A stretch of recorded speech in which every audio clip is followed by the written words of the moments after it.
చంద్రబాబు గారు అతి పెద్ద వ్యూహకర్త. ఆయన వ్యూహాలు, ఆయన ఆలోచనలు మామూలుగా ఉండవు. అలాగని చెప్పి చంద్రబాబు నాయుడు గారు ఏం చేసినా, ఆయన ఏమి ఆలోచించి నిర్ణయం తీసుకున్నా పార్టీకి మేలు జరుగుతుందని భావిస్తారు ఆ పార్టీ నేతలు. ఎందుకంటే ఆయన సీనియర్, చాలా సీనియర్, రాజకీయ ఉద్దండుడు అని చెప్పాలి ఒక రకంగా. అలాంటి వ్యక్తి జగన్ అరెస్ట్ విషయంలో తప్పులో కాలేస్తారా అనేది. ఎందుకు అంటే జగన్ని ఎప్పుడు అరెస్ట్ చేసినా తప్పే అనేవాళ్ళు కూడా లేకపోలేదు కొంతమంది రాజకీయ విశ్లేషకులు. ఇప్పుడు అరెస్ట్ చేసినా చంద్రబాబుకే నష్టం, ఎన్నికలు దగ్గరలో ఉన్నా అరెస్ట్ చేసినా చంద్రబాబుకే నష్టం, ఎట్టి పరిస్థితుల్లో జగన్కి పోయేది ఏమీ ఉండదు అనేది. ఎందుకంటే సింపతి లెక్కలు అనేది రాజకీయాల్లో చాలా బాగా పనిచేస్తాయి.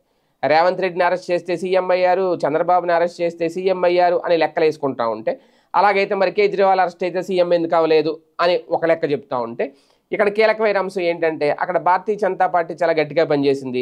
అది ఢిల్లీ, ఒక చిన్న రాష్ట్రం ఒక రకంగా చెప్పాలి అంటే. ఆంధ్రప్రదేశ్తో దాన్ని కంపేర్ చేయలేము. పైగా కేజ్రీవాల్ అక్కడ ఆమ్ ఆద్మీ పార్టీ. సో ఇక్కడ మాత్రం వైఎస్ఆర్సీపీ. ఇక్కడ కీలకమైన అంశం అదే. జగన్మోహన్ రెడ్డికి ఫ్యాన్ ఫాలోయింగ్ ఎక్కువ, జగన్మోహన్ రెడ్డికి యూత్ ఫాలోయింగ్ ఎక్కువ. సో ఇటువంటి నేపథ్యంలో ఆ ఓట్లు పదిలంగా ఉన్నాయా లేదంటే సోషల్ మీడియా యాక్టివిటీస్ని బట్టి చూస్తే ఆ 40% ఓటు బ్యాంక్ అలాగే ఉంది. 40% ఓటు బ్యాంక్ని కదల్చాలి అంటే తేనె తొట్టను కదిలించడమే జగన్ అరెస్ట్ చేయడం అనేది.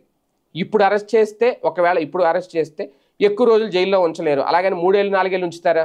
ఉంచితే ఇంకా సింపతి పెరిగిపోతుంది.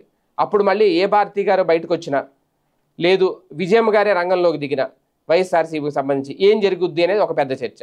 లేదు ఇప్పుడొద్దు 4 ఏళ్ళ తర్వాత అరెస్ట్ చేద్దాం ఎన్నికలకు ముందంటే అది ఖచ్చితంగా సింపతిగా మారుద్ది అనేది. అంటే తేనె తొట్టను కదిలించినట్టు అవుతుందా జగన్ అరెస్ట్ చేస్తే? ఇప్పుడు చేసినా అప్పుడు చేసినా బాబుకే నష్టం అనేవాళ్ళు కూడా లేకపోలేదు.